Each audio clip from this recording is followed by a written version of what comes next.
திமுகவுடைய இந்து வெறுப்பு மற்றும் ஆபாச பேச்சை பிரிக்கவே முடியாது அப்படின்னு தான் சொல்லணும். ஏன் இப்படி சொல்றேன் அப்படின்னா, திமுகவுடைய சேலம் எம்பியான செல்வ கணபதி அவர்கள் ஒரு ஸ்பீச் பேசியிருக்காங்க.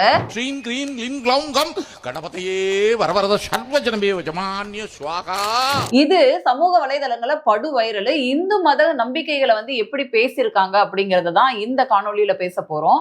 அதோட சேர்த்து ஆபாச பேச்சையும் திமுகவையும் பிரிக்கவே முடியாதுடா அப்படிங்கிற ரேஞ்சுக்கு முக்கியமான ஒரு கீ ஸ்பீக்கர் பேசியிருக்காரு.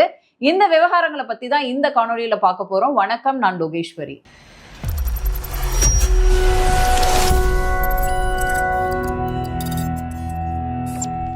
திமுகவுடைய சேலம் எம்பியான திரு செல்வ கணபதி அவர்கள் ஒரு மேடையில பேசியிருக்காரு. என்ன அப்படின்னா, இந்த திமுகவோட 5 ஆண்டு கால சாதனையை எல்லா மேடையிலயும் பேசிட்டு இருக்காங்க. சோ திமுக அப்படின்னு சொன்னாலே அவங்க செய்த சாதனைகள் ஒரு பக்கம் இருக்க, இந்து மக்களுக்கு அவங்க செஞ்ச சாதனைகள் அப்படிங்கறத பேசணும்ல. எப்ப பார்த்தாலும் இந்து மக்களை பத்தி கொச்சையா பேசுறது, இந்து கடவுள்களை பத்தி கொச்சையா பேசுறது, அல்லது நம்ம நம்பிக்கைக்கு ஊர்ந்த விஷயங்களை முட்டுக்கட்ட போடுறது அப்படிங்கிற விஷயத்த தொடர்ந்து செய்வாங்க.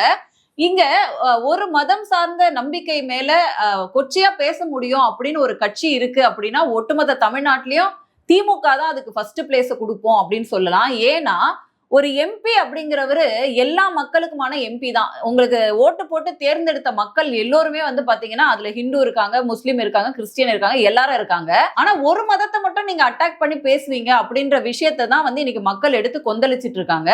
குறிப்பா பாஜகவினர் இதை எடுத்து பேசும் பொருள் ஆக்கியிருக்காங்க. திமுகவோட எம்பியான செல்வ கணபதி அவர்கள் திமுக மேடையில பேசுறாரு. என்ன பேசுறாரு அப்படின்னா, நம்மளுடைய மந்திரங்கள், நம்ம சொல்லக்கூடிய மந்திரங்களை அவரு சொல்லியிருக்காரு. அந்த வீடியோவை நீங்க பாருங்க. ஓம் தத் புருஷாய வித்மஹே மகாதேவாய தீமஹி தன்னோ ருத்ர பிரச்சோதயாத். சிவாய நம ஓம் சிவாய வசிவோம் சிவ சிவ சிவ ஓம் ஏகதந்தாய வித்மஹே வக்ரதுண்டாய தீமஹி தன்னோ தந்தி பிரச்சோதயாத். ஓம் ஸ்ரீம் க்ரீம் க்ளீம் க்ளௌம் கம். இப்போ திமுக எம்பி நல்லாதானமா பேசியிருக்காரு அப்படின்னு கேட்கலாம். ஆனா ஒரு மதத்தோட நம்பிக்கையை அட்டாக் பண்ணி பேசுற மாதிரி பேசியிருக்காரு. என்ன அப்படின்னா, வழக்கத்திலே இல்லாத விஷயத்த இது எவனுக்குமே புரியாது, பேசுற அவனுக்கும் புரியாது, கேட்கிற நமக்கும் புரியாது அப்படின்னு சொல்லிட்டு திமுகவோட எம்பி சொல்றாரு இல்லையா. இதே மாதிரி திமுகவோட எம்பி மற்ற மதத்துல இருக்கக்கூடிய இந்த மாற்று பாஷாவை பேசுவாரா அப்படின்ற கேள்வியை இன்னைக்கு ஒட்டுமொத்தமா எல்லாருமே எழுப்புறாங்க. குறிப்பா பாஜக தலைவர்கள் இதுக்கு கடுமையான கண்டனங்களை தெரிவிச்சிட்டு இருக்காங்க. என்ன அப்படின்னா, மற்ற மதங்களையும் இந்த மாதிரியான விஷயங்கள்லாம் இருக்கு, நம்மளும் அதெல்லாம் போய் பார்த்திருக்கோம். ஆனா நம்ம அதை மதிக்கிறோம். ஆனா இந்த திமுக எம்பிக்கு இந்துக்களை பத்தி பேசுறதுக்கான தைரியம் இருக்கும் பொழுது அதே மாதிரி மற்ற விஷயங்களை நீங்க பேசுவீங்களா? இதெல்லாம் உங்களுக்கு புரியுமா? இந்த பாஷையெல்லாம் உங்களுக்கு புரியுமா அப்படின்ற கேள்வியை கேட்பாரா அப்படிங்கிறது தான் இங்க எல்லோரும் கேள்வியா எழுப்புறாங்க. அது என்ன ஒரு மதம்னா மட்டும் நீங்க இப்படி பீறி பாஞ்சிட்டு அதை மட்டும் பேசுறீங்க அப்படின்னா, அதுக்கு பேரு தான் பாத்தீங்கன்னா இந்து மத வெறுப்பு அப்படின்னு சொல்லுவோம். ஏன்னா இங்க இருக்கக்கூடிய இந்துக்களுக்கு ஒற்றுமையும் கிடையாது, சூடு சொரணையும் கிடையாது. அதனால யாரு என்ன பேசினாலும் அப்படியே தொடச்சு போட்டு போயிருவாங்க. குறிப்பா திமுக அப்படிங்கிறது, எங்க கிட்டதான் 80% இந்துக்கள் இருக்கிறாங்க எங்க கட்சியில அப்படின்னு சொல்லிட்டு இந்த மாதிரி மேடை போட்டு பேசக்கூடிய தைரியம் அப்படின்றது இருக்கும். இது ஒரு இன்சிடென்ட் கிடையாது, ஏற்கனவே இந்த மாதிரி பல இன்சிடென்ட் இருக்கு. ஏற்கனவே இதுக்கு பல காணொலிகளும் போட்டாச்சு. குறிப்பா சொல்லணும் அப்படின்னா, ராசா அவர்கள் என்ன சொன்னார் இந்துக்களை பத்தி? புத்திரனாக இருக்கிற வரை நீ விபச்சாரியின் மகன், இந்துவாக இருக்கிற வரை நீ பஞ்சவன், இந்துவாக இருக்கிற வரை நீ தீண்டத்தகாதவன். அவங்கள விடுங்க, நம்மளுடைய தமிழக முதல்வரான MK ஸ்டாலின் அவர்கள் இதே மாதிரிதான் இந்துக்கள் திருமணத்துல சொல்லக்கூடிய மந்திரங்கள் கொச்சையானது அப்படின்னு சொல்லி இருந்தாரு. ஆனால் அதனுடைய உள் அர்த்தத்தை கொஞ்சம் நினைச்சு பாத்தீங்கன்னா நம்முடைய உடம்பெல்லாம் நடுங்கும். அவ்வளவு கேவலமான வகையிலே அந்த மந்திரங்கள் இருக்கும். அதே மாதிரி ஒரு இந்து பண்டிகைகளுக்கும் நம்பிக்கையின் அடிப்படையில தான் எல்லாமே செய்யறோம், அதனால நான் வாழ்த்து சொல்ல மாட்டேன் அப்படின்னு சொல்லிட்டு ஒட்டுமொத்த திமுகவும் பாத்தீங்கன்னா இந்துக்களுடைய பண்டிகைகள் எல்லாமே புறக்கணிப்பாங்க. அதுலயும் ஒரு உதயநிதி எல்லாம் சொல்லியிருப்பாரு, அந்த பிள்ளையார் சிலை அப்படிங்கிறது வெறும் களிமண்ணு தான் அப்படின்றதெல்லாம் பேசியிருப்பாங்க. பிள்ளையார் சதுர்த்திக்கு அன்னைக்கு சிலையை வாங்கி வச்சிருந்தாங்க. இது என்ன அப்படின்னு கேட்கும்போது சொன்னது களிமண்ணுமா. ஆனா ஓட்டு அரசியல் வரும் பொழுது நாங்க ஒரு செக்குலர் பார்ட்டி, எந்த மதத்தோட நம்பிக்கையும் நாங்க புண்படுத்தவே மாட்டோம் அப்படின்னு சொல்லுவாங்க. இன்னொரு பக்கம் போனீங்கன்னா, இந்த பக்கம் இஸ்லாமியர்களுக்கு போய் சலுகைகளை அள்ளி கொடுத்துட்டு இருப்பாங்க. அந்த பக்கம் கிறிஸ்துவருக்கு உங்க ஆட்சி தானே இங்க நடக்குது அப்படின்னு சொல்லுவாங்க. இதுல ஒட்டுமொத்தமா என்ன அப்படின்னா, சமீப காலங்கள்ல நீங்க இந்த எலெக்ஷன் வேலைகளை மட்டும் ஆரம்பிக்கும் போது எடுத்து பாத்தீங்க அப்படின்னா, இந்த பக்கம் அறிவிப்புகளா அள்ளி வீசியிருப்பாங்க இஸ்லாமியர்களுக்கு.